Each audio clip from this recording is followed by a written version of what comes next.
Selamat sore. Hari ini kita akan membahas chapter 9 terkait inventories.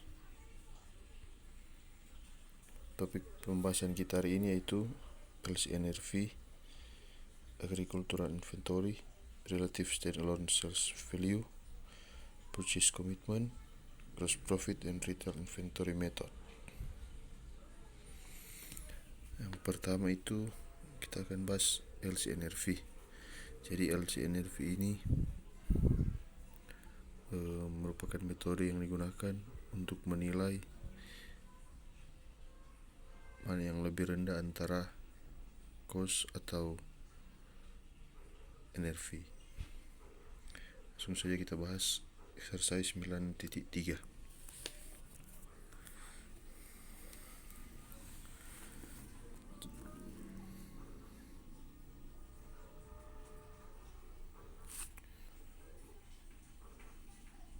Jadi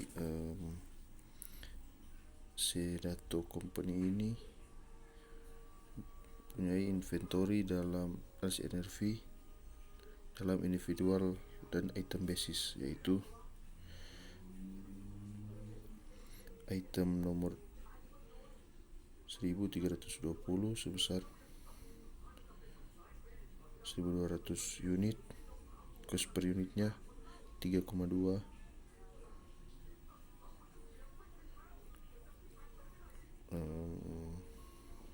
Selanjutnya item nomor 1333 900 unit dengan cost per unit 270. Yang ketiga item nomor 1426 dengan kuantitas 800 unit dan cost per unit 4,5. Selanjutnya 1431 dengan kuantitas 1000 dan cost per unit 3,6. Selanjutnya 1510 dengan kuantitas 700 unit dan cost per unitnya 2,25. Selanjutnya item nomor 1522 dengan kuantitas 500 unit dan cost per unitnya 3,30. Item nomor 1573 dengan kuantitas 3000 dan cost per unit 1,8. Yang terakhir item nomor 1626 dengan kuantitas 1000 unit dan cost per unit 4,70. Kemudian untuk memperoleh NRV per unit diperoleh dari estimated selling price dikurang dengan cost to complete and sell. Datanya ada di soal halaman 9/27, yaitu untuk item nomor 1320 NRV per unit 2,9, item nomor 1333 NRV per unit 2,4, item nomor 1426 NRV per unit 3,6, item nomor 1431 NRV per unit 1,85, item nomor 1510 NRV per unit 1,85, item nomor 1522 NRV per unitnya 3,10, item nomor 1573 NRV per unitnya 1,3, dan item nomor 1626 NRV per unitnya 4,5. Sekali lagi, NRV per unit ini diperoleh dari estimated selling price dikurang dengan cost to complete and sell. Selanjutnya, untuk memperoleh total cost, kita kalikan kuantitas dan cost per unit, yaitu untuk item nomor 1320 total costnya 1200 kali 3,2 beroleh 3840. Item nomor 1333 900 unit kalikan 2,7 dengan total cost 2.430. Item nomor 1426, 800 unit dikali 4,5, total costnya 3.600. Item nomor 1431, kuantitas 1000 dikali 3,6 dengan total cost 3.600. Selanjutnya item nomor 1510 dengan kuantitas 700 kita kalikan 2,25, total cost sebesar 1.1575. Kemudian item nomor 1522 dengan kuantitas 500 kita kalikan dengan 3,30 dengan total cost sebesar 1.500. Untuk item nomor 1522 kuantitas 500 unit kalikan 3,0 dengan total cost sebesar 1.500. Selanjutnya item nomor 1573 dengan kuantitas 3.000 unit kita kalikan dengan 1,8 dengan total cost sebesar 5.400. Yang terakhir item nomor 1626 kita sebesar 1.000 unit kita kalikan dengan 4,7 dengan total cost sebesar 4.700. Jadi total cost keseluruhan adalah 26.645. Kemudian total NRV diperoleh dari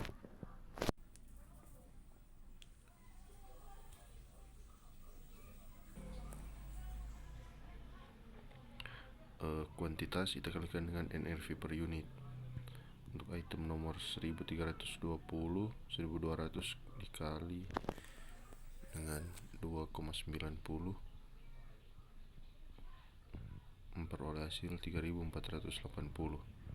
Item nomor 1333 dengan kuantitas 900 dikalikan dengan 2,4 dengan total NRV 2.160. Kemudian item nomor 1426 dengan kuantitas 800 unit kita kalikan 3,6. Jadi total NRV nya itu 2.880. Kemudian item nomor 1431 dengan kuantitas 1000 unit kita kalikan dengan 1,85. Jadi total NRV nya 1.850. Kemudian item nomor 1510 dengan kuantitas 700 unit kita kalikan dengan 1,85, peroleh hasil 1.295.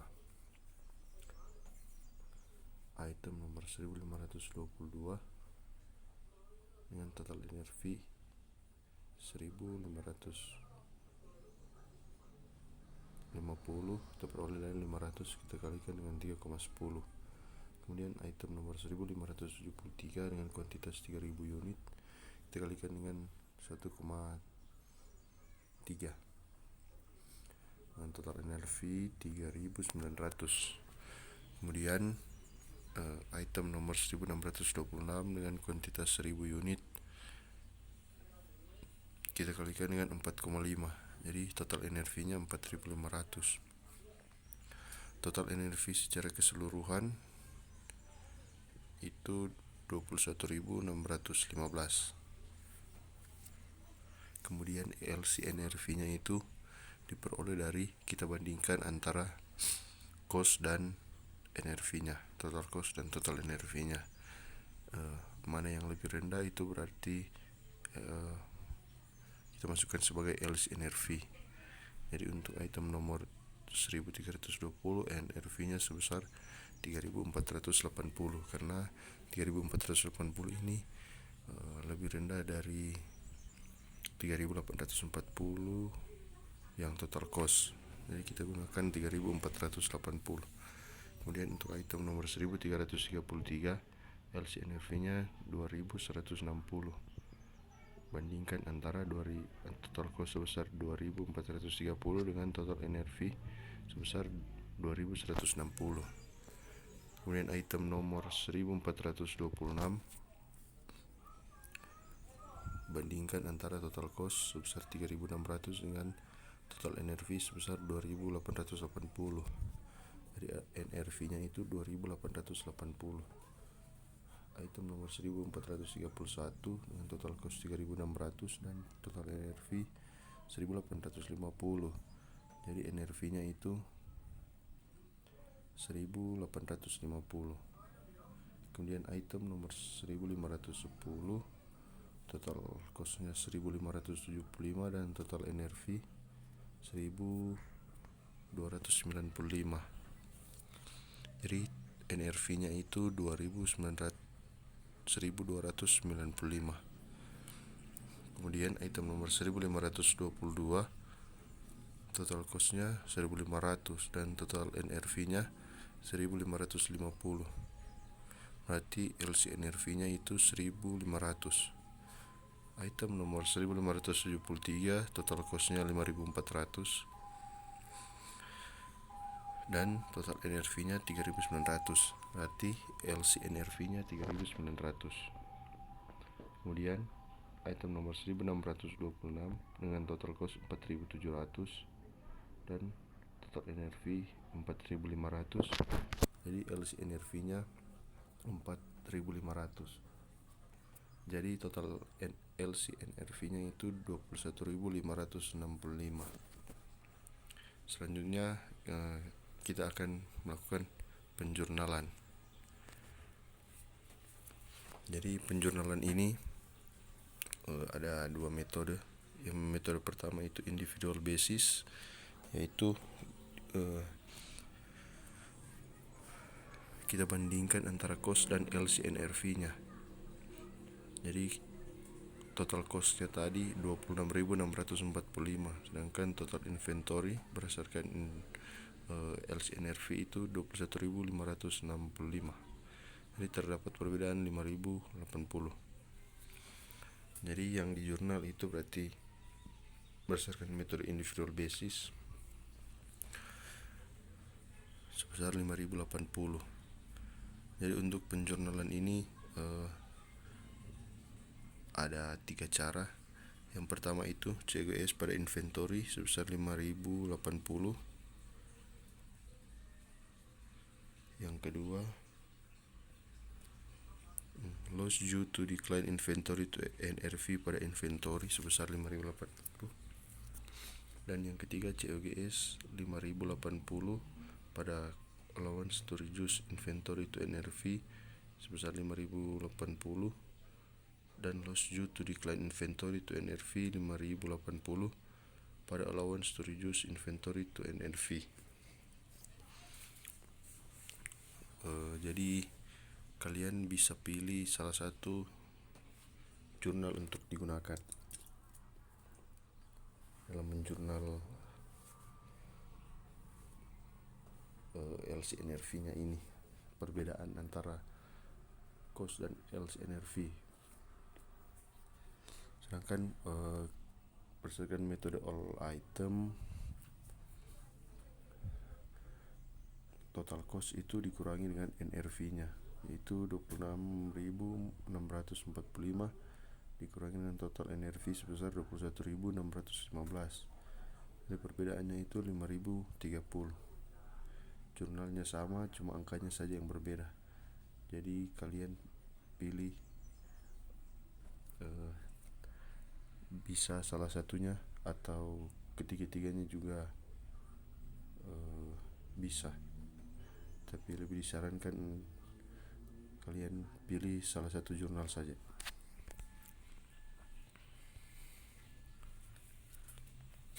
Selanjutnya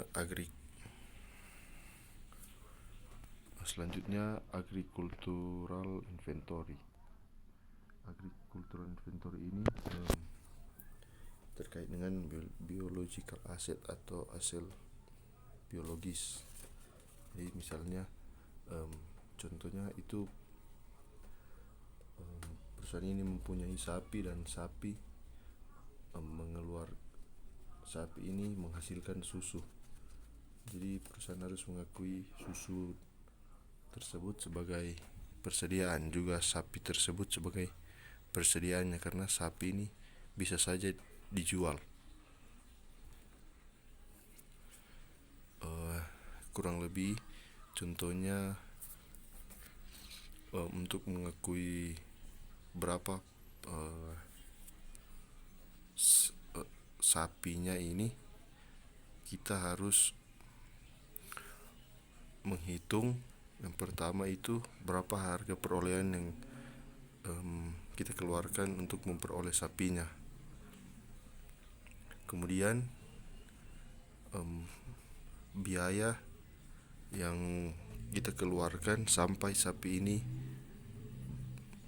bertumbuh, sampai sapi ini besar. Kemudian biaya yang kita keluarkan untuk panen. Maka itulah hasil dari ending milking cost endingnya, atau harga sapi akhirnya. Kemudian jurnalnya milking cost pada unrealized holding gain or loss income, atau inventory milk pada unrealized holding gain or loss income. Jadi seperti itu kurang lebih untuk agricultural inventory. Masih banyak juga contoh-contoh lain, misalnya domba yang bulunya diambil untuk dijual, tapi saya mencontohkan ini sapi. Kemudian ada juga ayam yang bertelur, itu juga masuk sebagai biological asset. Jadi sekali lagi cara perhitungannya, harga perolehan sapi tersebut kita tambah dengan biaya yang dikeluarkan sampai sapi ini siap untuk dipanen, dan kemudian biayanya untuk panen. Situ kita memperoleh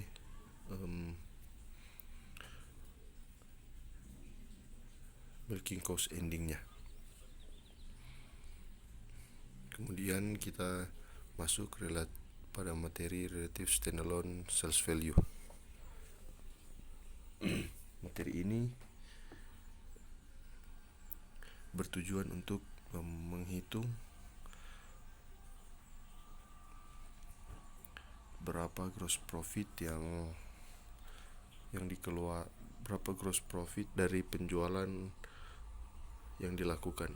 Itu penjualan yang dilakukan itu penjualan lump sum purchase atau bucket purchase.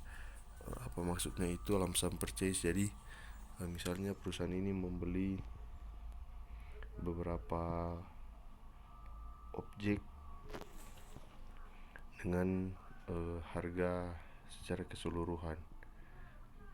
Jadi ada beberapa barang, misalnya 3 barang, kemudian perusahaan membelinya dengan harga 1 miliar.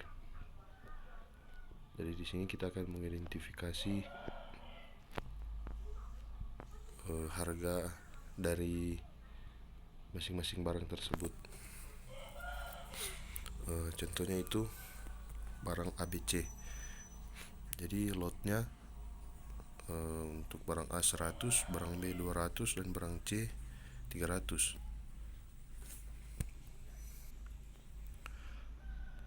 Sales price per lotnya itu untuk barang A 100, barang B 150, dan barang C itu 200. Yang ketiga, lot kita kalikan dengan sales price per lotnya. Jadi barang A itu totalnya 10.000, barang B 30.000, dan barang C 60.000. Kemudian cost per lotnya itu untuk barang A sebesar 90, barang B sebesar 1.135,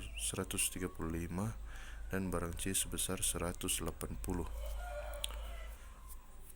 Kemudian cost allocation-nya itu kita kalikan lot kalikan cost per lotnya. Jadi 100 kita kalikan 90, cost allocation-nya itu 9.000. Kemudian untuk barang B 200 kita kalikan 135, cost allocation-nya berarti 27.000. Kemudian untuk barang C 300 kita kalikan 180, berarti cost allocation-nya itu 54.000. Jadi total cost allocation-nya ini harus sama dengan total lot kali sales price per lotnya. Kemudian yang kelima, lot sold-nya, itu harga jual per lotnya, harga jual per lot. Jadi untuk yang kelima ini barang A nya lot sold-nya itu 70, barang B 150, dan barang C 180. Selanjutnya jadi total sales-nya itu 100 kita kalikan 70 sebesar 7.000 untuk barang A. Kemudian barang B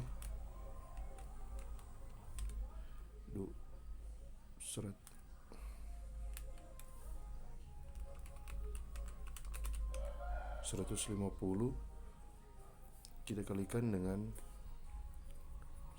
lot sold-nya 150. Untuk barang C sales price per lotnya 200 kita kalikan dengan lot sold-nya 180, itu total sales-nya 36.000. Jadi lot sold ini adalah lot yang terjual. Kita kalikan dengan sales price per lot sebesar 7.000 untuk barang A, 22.500 untuk barang B, dan 36.000 untuk barang C. Jadi total salesnya itu 65.500.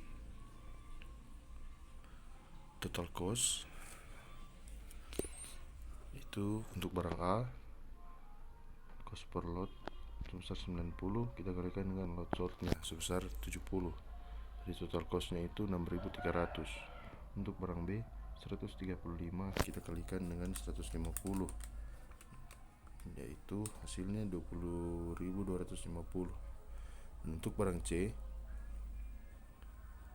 cost per lotnya 180 kita kalikan dengan lot sold-nya sebesar 180.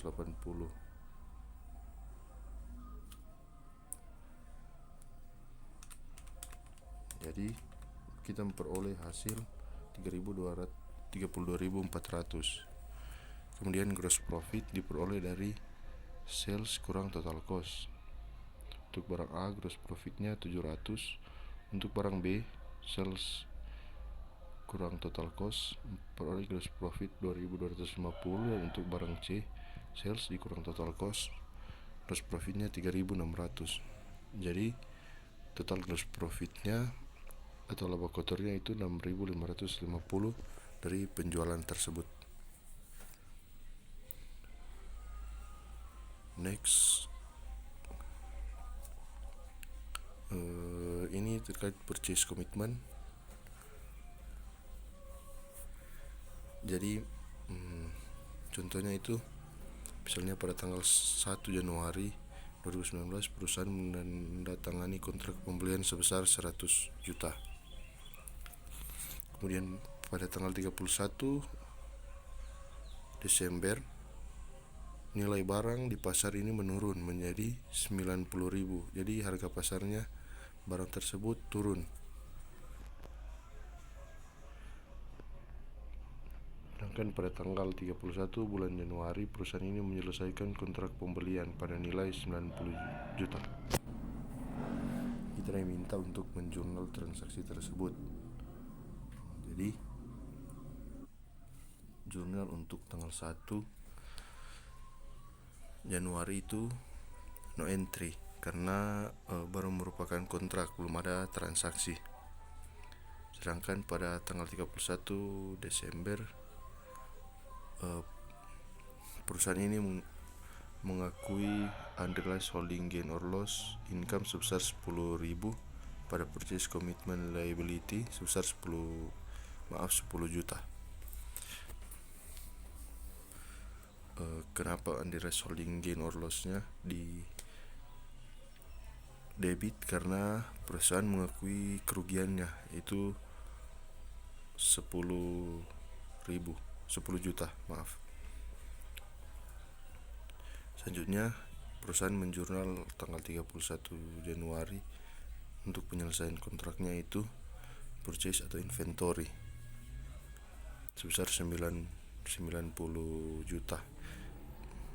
Purchase commitment liability sebesar 10 juta pada case sebesar 100 juta.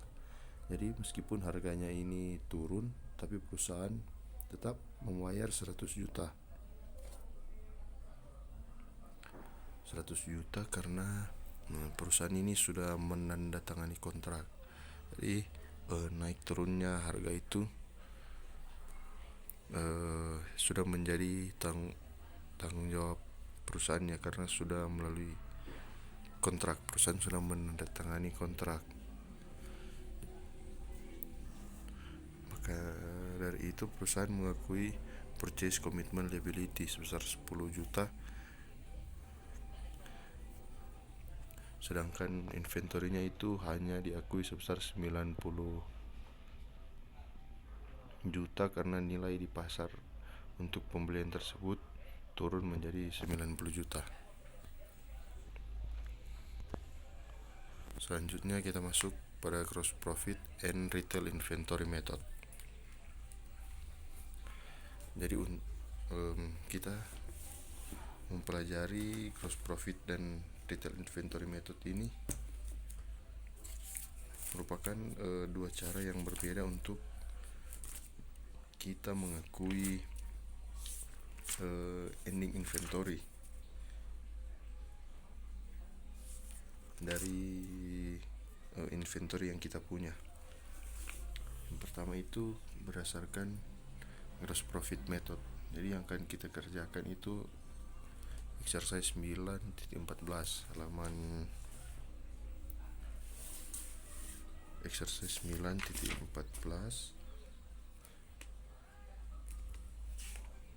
halaman 9/30.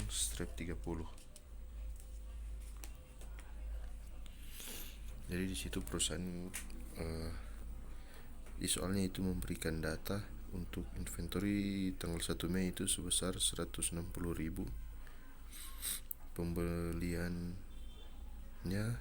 Pembelian kotor sebesar 640, beban angkut sebesar 30.000, penjualannya sebesar 1 juta, pengembalian penjualan atau retur penjualan sebesar 70.000 dan diskon pembelian sebesar 12.000. Untuk bagian A diminta untuk mengestimasi ending inventory dengan asumsi ending inventory-nya ini 25% dari penjualan. Untuk B mengestimasi ending inventory dengan asumsi gross profitnya 25% dari cost. Jadi untuk yang tabel warna merah itu bagian A, sedangkan yang warna biru itu tabel biru untuk bagian B. Yang pertama bagian A itu beginning inventory sebesar 160. Yang kemudian purchase sebesar 640.000 kita kurangkan dengan purchase return sebesar 12.000. Kita memperoleh net purchase-nya sebesar 628.000. Kemudian net purchase kita tambahkan dengan break in sebesar 30.000, memperoleh cost of goods purchase sebesar 658.000. Cost of goods purchase ini atau harga pokok pembelian. Kemudian beginning inventory 160.000 kita tambahkan dengan cost of goods purchase sebesar 658.000, kita memperoleh cost of goods available for sale sebesar 818.000. Selanjutnya, sales sebesar 1 juta kita kurangi dengan sales return sebesar 70.000, maka kita memperoleh net salesnya itu 930.000. Kemudian di soal dibilang gross profit itu 25% dari salesnya, berarti 25% kita kalikan dengan 930.000, kita kalikan dengan net salesnya, kita memperoleh 232.500. Jadi kalau misalnya soalnya bilang 20% dari gross profit, berat 20% dari sales, berarti 20% dikali 930.000 dengan hasil 232.500. Jadi kita kurangi net salesnya sebesar 930.000, kita kurangi gross profitnya sebesar 232.500, yang peroleh hasil COGS nya atau harga pokok penjualannya sebesar 697.500. Kemudian cost of goods available for sale sebesar 818.000 dikurangi cost of goods sale sebesar 697.500, yang peroleh ending inventory-nya sebesar 120.500. Seperti itu untuk bagian A. Kemudian untuk bagian B, untuk bagian B-nya perbedaannya itu hanya pada perhitungan gross profit-nya.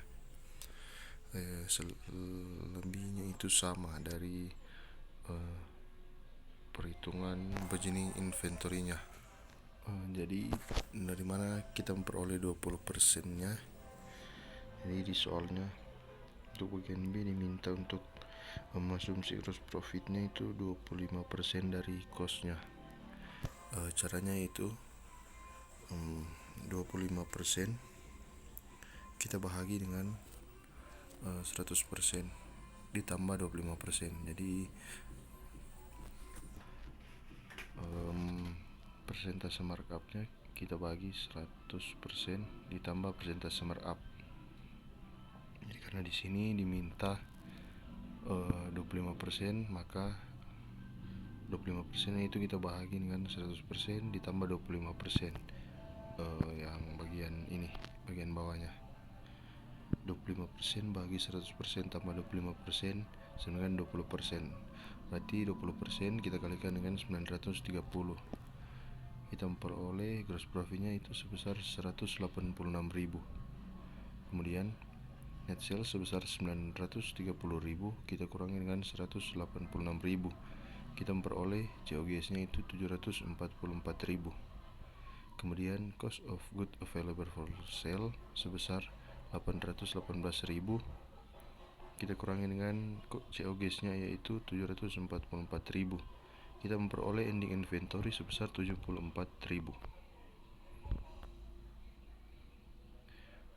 Di situ perbedaannya. Jadi kalau diminta misalnya 20% dari cost, berarti 20% bahagi 100% ditambah 20%. Hasilnya itu adalah pengali dengan net sales-nya. Kemudian retail inventory method. Retail inventory method ini kita akan bahas itu exercise 9.21 halaman 9/32.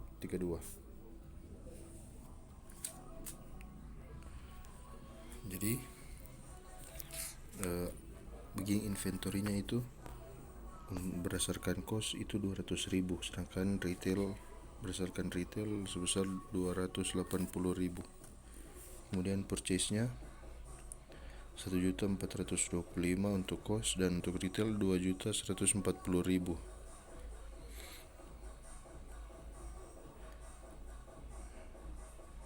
Jadi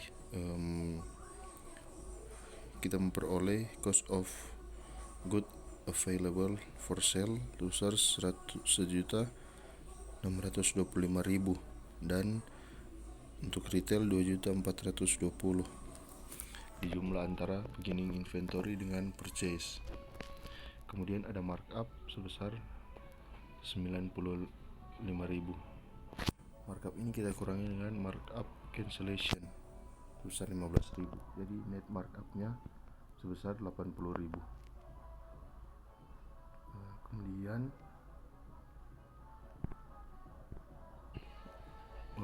karena ini retail method, jadi net markupnya itu posisinya di retail, bukan di cost. Jadi kita jumlah cogas ditambah dengan net markupnya itu peroleh hasil 2.500.000 untuk retail, dan sedangkan untuk cost 1.625.000. Kemudian kita hitung cost to retail ratio, diperoleh perhitungannya itu cost kita bagi dengan retail. Jadi 1.625.000 bahagi 2.500.000 memperoleh hasil 65%, dikali 100% ya. Selanjutnya kita kurang dengan markdown. Markdownnya itu sebesar 35.000. Markdown ini kita kurangi dengan markdown cancellation sebesar 5.000. Jadi net markdownnya itu sebesar 30.000. Kemudian kita jumlah lagi 2.500.000 kita kurangi dengan 30.000 sebesar 2.470.000. Karena markdown jadi kita harus mengurangi. Kalau markup itu dijumlah 2.470.000 untuk retail, dan untuk cost sebesar 1.625.000. Jadi cost to retail rasionya sebesar 1.625.000 kita bagi dengan 2.470.000, kita kalikan 100%, memperoleh hasil 65,7%. Kemudian salesnya atau penjualan netnya itu sebesar 2.250.000, kita kurangi dengan 2.470.000. Jadi 2.470.000 dikurang dengan salesnya 2.250.000 memperoleh ending inventory sebesar 220.000. Kemudian kita hitung ending inventory pada at cost-nya berdasarkan metode LCNRV itu 220.000 kita kali dengan 65%. Jadi kalau LCNRV method itu perhitungannya hanya sampai cost to retail ratio sesudah net markup. Ini 220.000 kali 65%, hasilnya 143.000. Kemudian ending inventory at cost itu 220.000 kali 65,7%, hasilnya 144.000. Itu berdasarkan metode cost. Jadi kalau metode LCNRV, ingat hanya perhitungannya hanya sampai net markupnya, cost to retail ratio sesudah net markup. Sedangkan untuk cost method itu perhitungannya sudah markdown.